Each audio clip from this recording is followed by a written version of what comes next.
Tom, asking this question about positive thinking and even being hopeful, being, by choice or not. Obviously, we've got a biased audience who is used to hearing these types of messages, and the majority, and I'll go through some of those, but a majority said they believe it is choice. And I do as well. I know you do, that for the most part is choice. But I also know it's easy to say, yes, we believe that, and hard to walk it out anyways.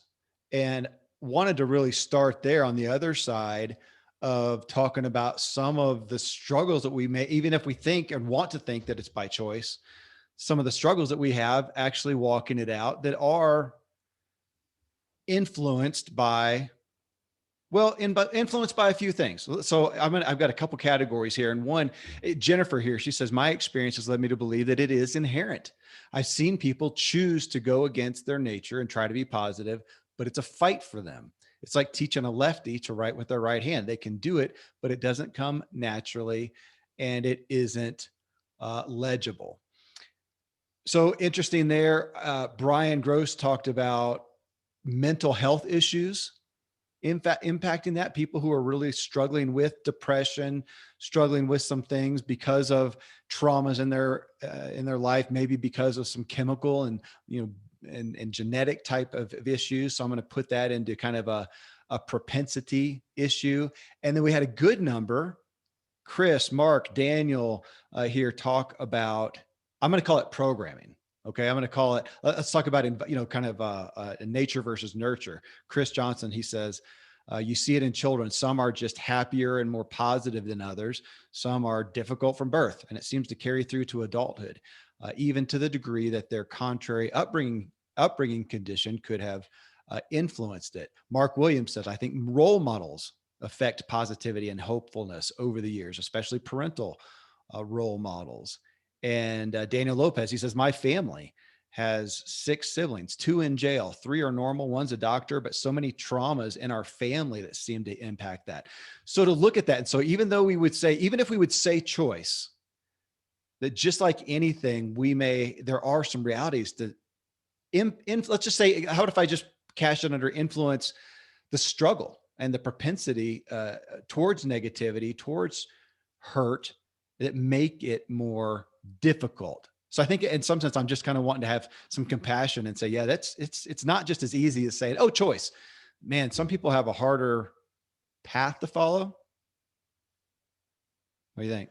100%. And this is kind of an inside Ziglar family joke. And I'm going to tell it from my perspective. Dad came to me one time and he said, hey, I just saw your report card and I see on the final, you didn't do well. You made a D in the final. What happened? And I said, Dad, what do you think it is? Do you think it's environment or genetics?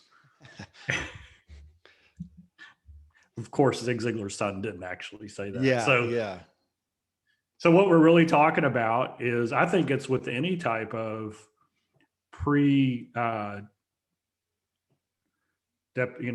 disposition towards something, right? Is it genetic? Is it the way we're born, wired, and so on? Or is it environment? The input that we had, the nature, who we were raised around, the influencers, the trauma that we had. And I actually think it's both. I think, not that I'm a scientist or a doctor and have studied into it, but what I've read along the way says that, our brain is kind of wired to protect us. We are always vigilant for things that cause us pain. And I remember in sales, we went through this course called behavioral science research, and it was talking about people who have phone aversion, right? They just don't like making cold calls. They don't like picking up the phone and calling people that they had. And there was different types of call reluctance. You could have call reluctance calling somebody who was like a CEO or very high up on the totem pole. So you had a fear of talking to somebody above you in the power chain, right? Well, one of the fears that they said that there was some connection to, people with call reluctance who really had it bad, they dug into their past. And some of these people, when they were learning to walk, they, as a baby, as a toddler, they fell and injured themselves. And so their baby mind said the world hurts. Wow. And so anytime they had anxiety and fear of doing anything outside of what they were very familiar with, or that they'd had experience with that could cause them pain in the form of physical pain, rejection, emotion, or whatever.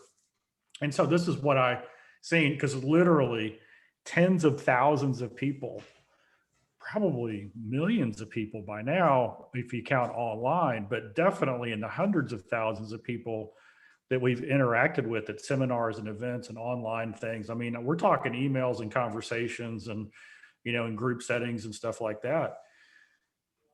Some people are just more predisposed, wired to be a little bit more skeptical, a little bit nervous about the outside world. It's not right or wrong. It's just, that's their makeup.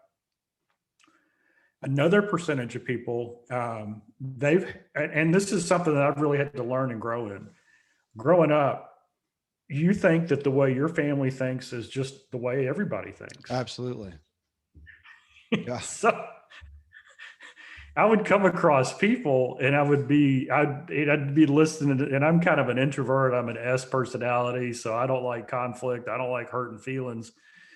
So they would tell me something, and in my head, I'd be going, man, that's crazy. How could you ever think that way? And of course, I grew up in the Garden of Eden of positive reinforcement and thought, right? And now I've heard so many stories that when I hear about some behavior or some attitude towards something, my initial thought is, oh my goodness, what kind of pain or what kind of situation did they come out of that caused that? Yeah. And so I go back to this thought, which is, look, I'm going to give like all the grace in the world. I mean, you can be as negative and as skeptical and everything else in the world, and there's probably something underneath there that drove that, right? Back to that toddler falling down, hurting themselves, learning to walk. I mean, this was a scientific research study on that one specific case. Not to, which to me is nothing compared to intentional emotional trauma that could be put on somebody later in life. And then I always come back to this notion, and that is we have a brain, which is the way we're wired, and it's the structure. And then we have a mind, which tells our brain what to do. And there's this play inside that we have to take ownership of, and that is we've got to take ownership of our mind, giving our brain the instruction. And so in my own personal battle with popcorn, I'm predisposed to go eat all the popcorn we got in the house. Of course. And so in order to avoid that situation from happening, I have to remove the popcorn from the house. And so this is what I would say. The quote in that clip was, a positive attitude won't let you do anything, but it'll let you do everything better than a negative attitude will. And so I want people to be very realistic. Will the right attitude towards life, towards other people, towards situations, will having the right attitude and how you respond to situations give you a better chance for success? Absolutely. And everybody's going to say yes. Right. So now the question is, okay, you said that, do you own it? And if you own it, are you willing to get so self-aware of the things that set you off or lift you up that you start intentionally creating the environment? Yeah. Now, I'm going to give this as an example. Dad had Alzheimer's, and in Alzheimer's, it's very common for, as the disease progresses, for emotions to get out of control, to people to strike out in anger, to say things they never would have said in their right mind. And it's a disease and it's awful. There's nothing you can do about it. Dad didn't have those things. And I thought more than one time, was it because he wired his brain for gratitude literally every single day for 50 plus years of his life. I Yeah. wondered, did that intentional rewiring of his brain allow that part of the disease to be held at bay? I don't know. We'll never know. But I will tell you this, that you will come across people who have every reason to be bitter and negative and angry and reactive. And they're still in the fire, they're still being abused, and they've got this disposition, this personality that is hope filled and gracious and kind and loving. And I think it all boils down to they internally said, you know what? I can't control what happened to me, but I can control how I respond to that. And Yeah. so I think that's the crux of it here. Some people have a more difficult road than others, just like some people hit the genetic lottery. They can eat kind of what they want, and they have a metabolism that runs pretty quick. Moving fast and exercise is something that's just been a part of their life, and they just continue to do it, and they never have a weight problem. And then I know other people who, man, it is a hundred, it's a 24-hour a day battle, and they work out and eat better than those other people I just talked about. Hey, that's Randy and me, Dr. Randy James, our doc. I exercise more, I eat less, and I have not twice as much, but I've significantly, more body fat than the guy does. He's just, it's just, so it is. So I have to adjust to that. And that's some of the point that I wanted to have compassion for on this, as opposed to just saying, oh, being positive, being hopeful, it's just choice. Okay. Even if we believe that, or if we would want to believe that it is difficult. I mean, for more difficult for some people. You talk about brain wiring, and as you're a kid, I think this is the issue that comes up. We think that means Tom Ziglar is born and your brain is already hardwired or not to be more positive or be more negative. And we can debate that and debate genetics and in utero, issues and whatever. But my experience is what has the most to do with it is that programming was Zig Ziglar and his wife. Did they surround you with positivity or negativity? And how did that literally wire your brain, program your brain? And then that's what you start going forward with in your own life and into adulthood and whatnot. That happened to us. We're all victims, good or bad, of that. And to realize, man, my brain is more wired this way. So when you look at this question on being positive, being hopeful, having high expectations, all these things, and realize, man, that is really a struggle for me. Well, maybe look at why. Maybe look at why, and make just be aware of that. You're choosing your faith in, that people are out to get you. Let's say a scarcity mindset that came from trauma or just from negative input in your upbringing that created a faith, not a fact. Doesn't mean that people are out to get you, but it created a faith that people are out to get you. And maybe you were in an environment that where there were more people that were of that propensity as well. This is then saying, I want to choose to believe something different. And I know that's hard. It is bumping up against the wiring of my faith, whether that is natural out of the womb, whether it was programmed. I don't know that matters at this point. It's in the past, can't change it, but we can change going forward. But just that this is, and back to Tom Ziglar's, we want to have the highest standards, but can we have the deepest grace as well? To have grace, if you know that this is a struggle, that as Jennifer said, that you are striving to be more positive, to have more hope. And it is a daily struggle, as she said, like trying to use your non-dominant hand. I grew up, Tom, like you did. I don't know anything but a positive outlook on life, an expectant outlook on life, a hopeful outlook on life. Obviously, I'm hitting at this root though, in personal development, in self-help, in health and wellness industry. I think we can easily have someone like me, like you, that grew up in that and just say, well, come on, folks, just think positive, be hopeful. Are you kidding? And we pronounce the wiring that we and the training that we got. And because it seems second nature to us, first nature.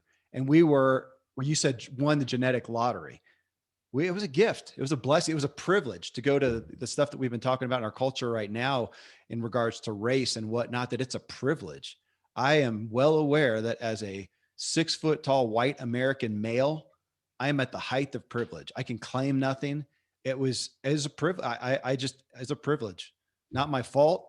And I can't claim that I earned it either. It just is that we grew up in a home of positivity that is a privilege. So if you're hearing this and saying, like so many, feeling like, okay, yeah, I think it's a choice. It should be a choice. I want it to be a choice. Don't we all want it to be? We don't want to be victims and say, no, you know, it's either you are or you're not. Say it's a choice, that you will do well to look and understand if it is a difficult choice for you to walk out. Why? To be aware of that and to be, and again, here we are with grace and compassion to that and say, man, you've got a harder path to follow. Just like you said, Tom, some people have more propensity to put on weight, keep on weight than others do. And we can go down the line of everything and say, man, it's just, I am well built for some reason for endurance sports. They come easy to me. It just fits me. I don't to weightlifting. And you can look at body types and whatnot. Doesn't mean I can't gain muscle.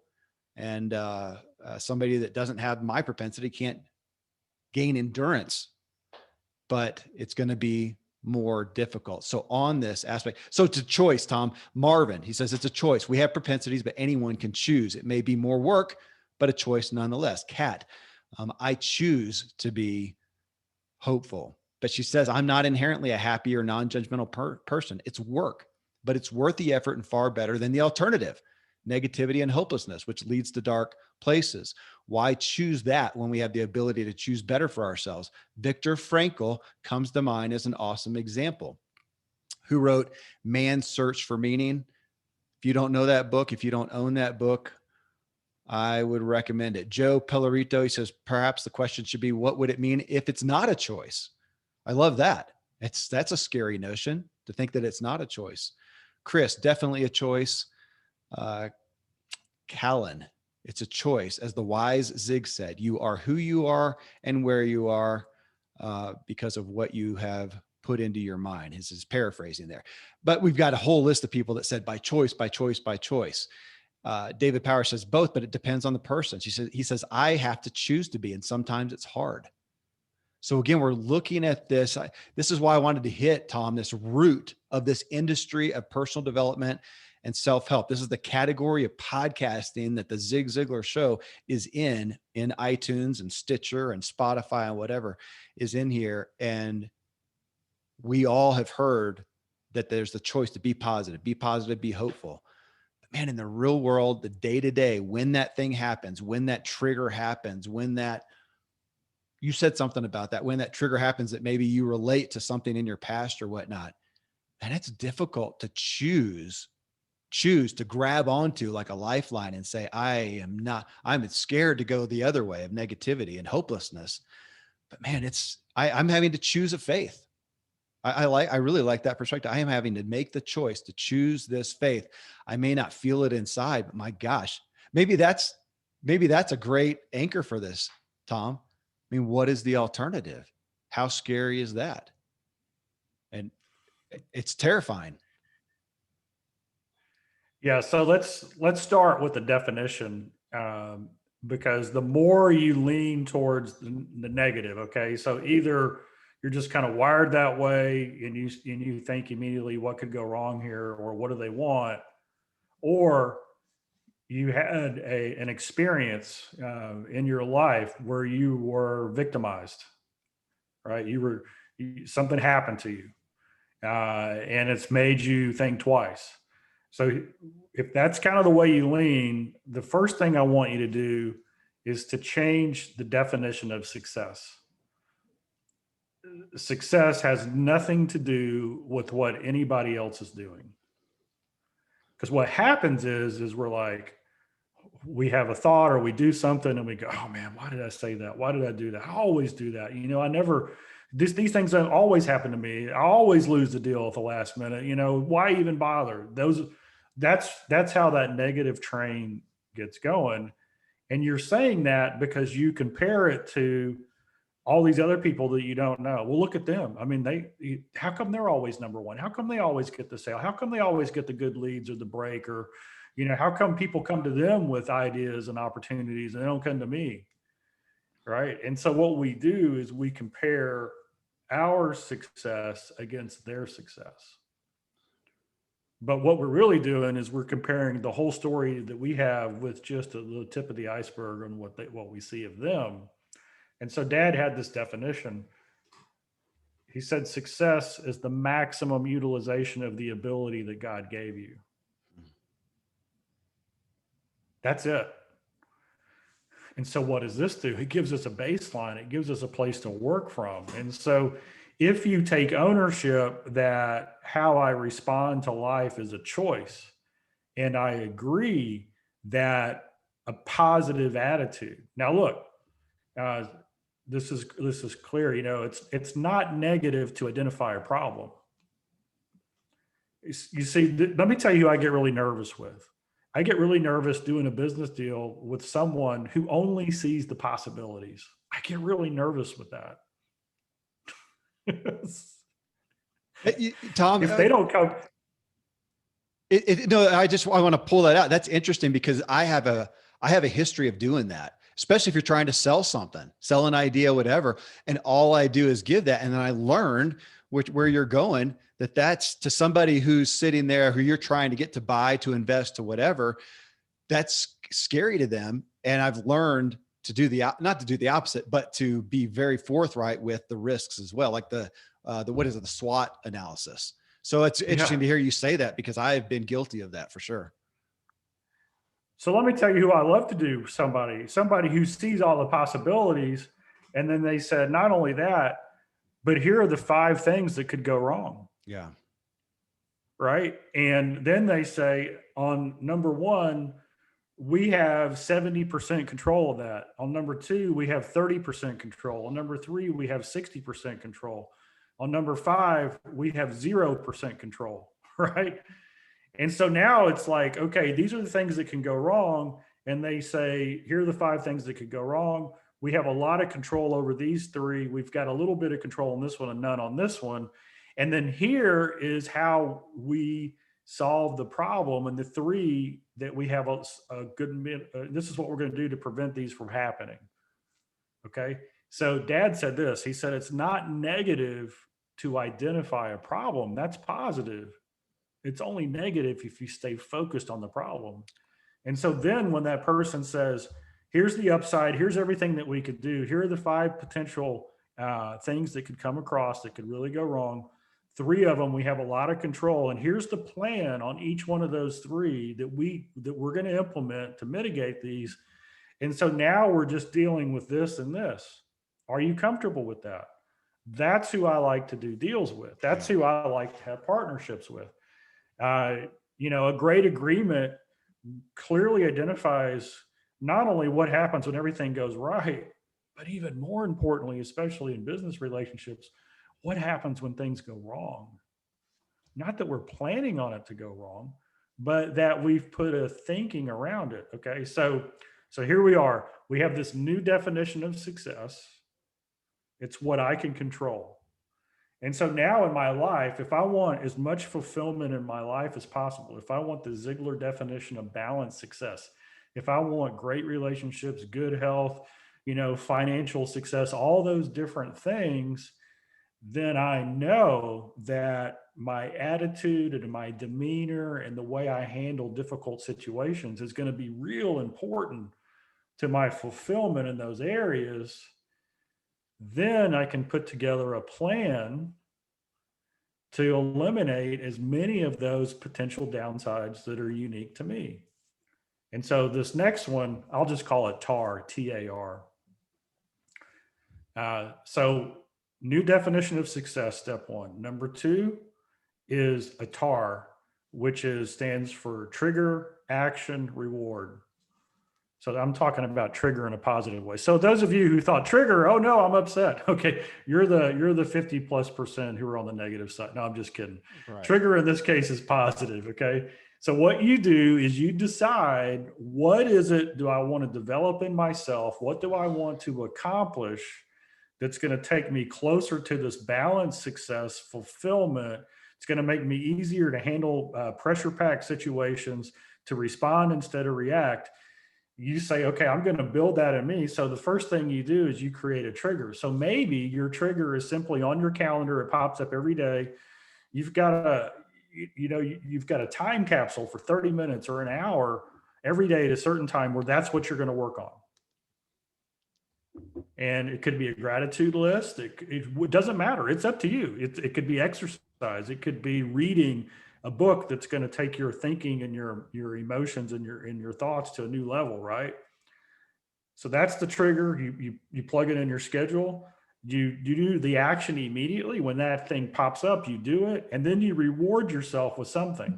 Now, some of you have been listening to the last month or so, and so that's what I did to write the book. I put the thing on my calendar. Hey, I'm going to write. My commitment was I'm going to write 1,000 words before I eat. So the trigger said it's time to write. I wrote, and then I got to eat. No writing, no eating.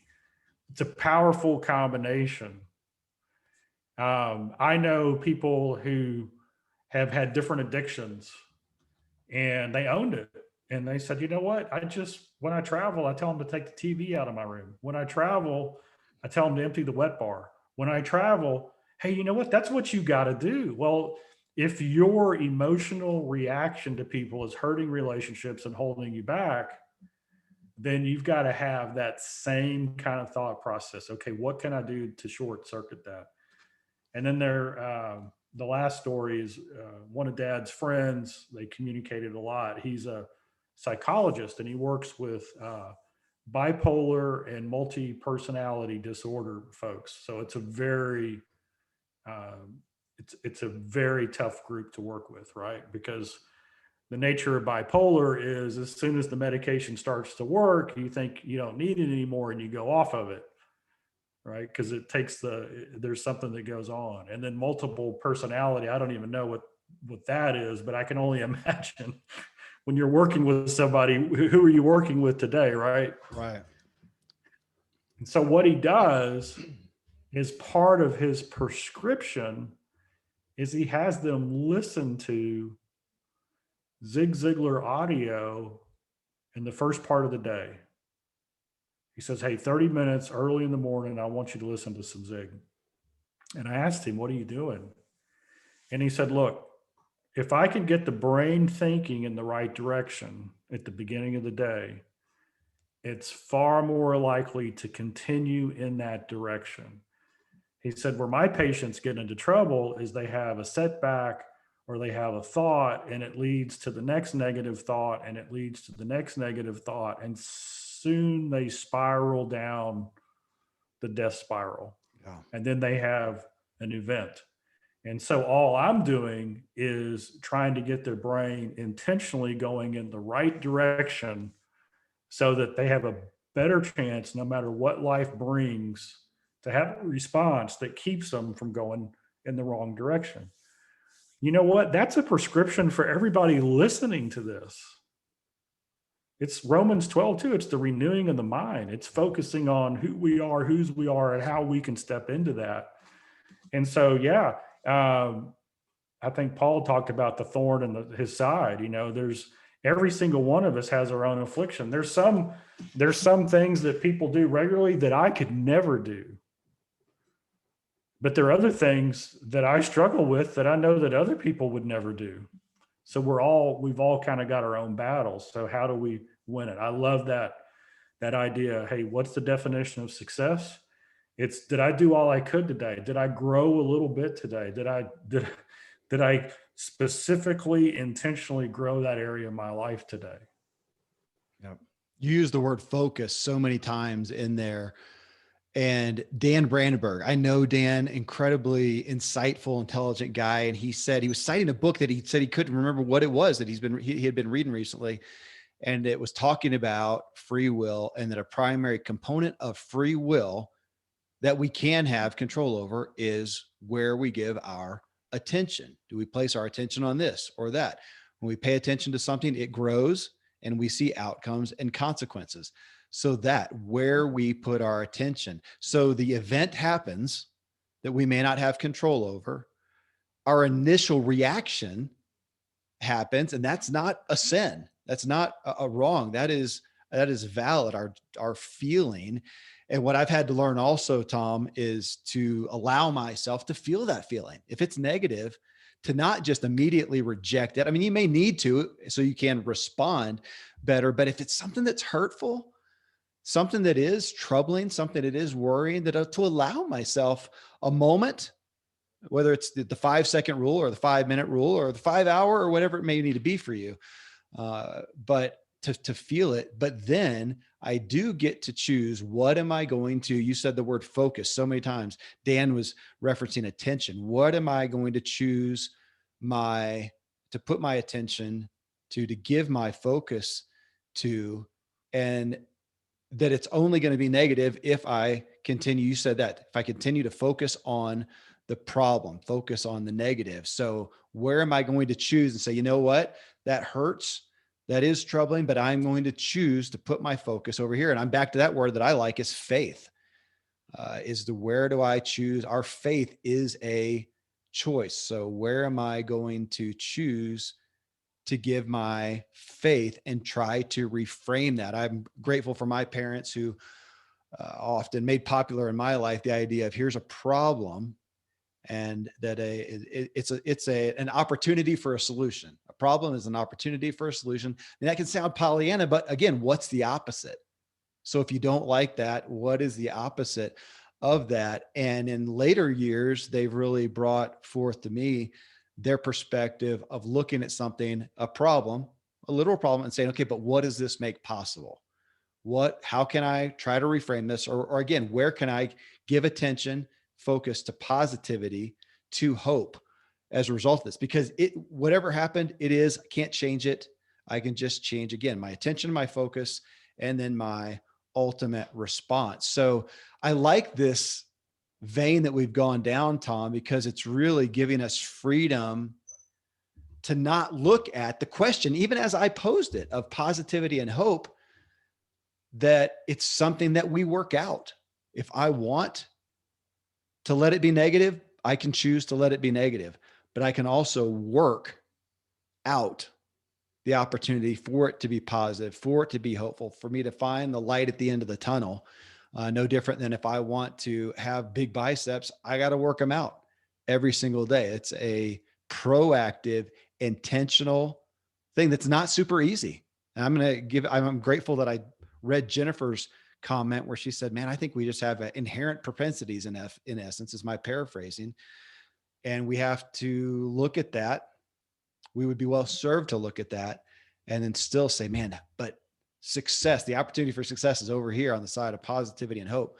But I'm gonna have to work that out. And it's going to be harder for some than others. It's going to be easier for some than others. But yeah, maybe the thing that sticks out to me most, Tom, is what somebody said is, yeah, but what's the opposite? What's the alternative? It's death. It's terrible. It's like choosing to be, we're all going to be victimized at some point, but we can choose to go forth as a victim or not. We're all going to be triggered, as you said, but we do get to choose that response.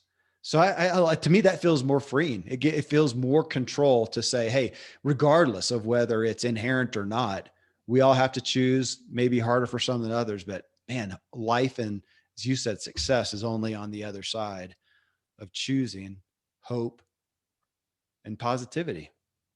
Man, these people are smart, Tom. They make these shows rich, and it's a gift to do these and hear the different perspectives that I think really bring to light the truth of how we can walk these attributes out towards, as you said, success. Which, give that definition again of success. Success is the maximum utilization of the abilities that God gave you. Maximum utilization, and I have the Because we're all ability. unique. We're all, Yeah, yeah. and we all have the ability to choose all where we're going to give our attention. All right. Well, let's give our attention to the hope and positivity of the day. What do you say? Amen.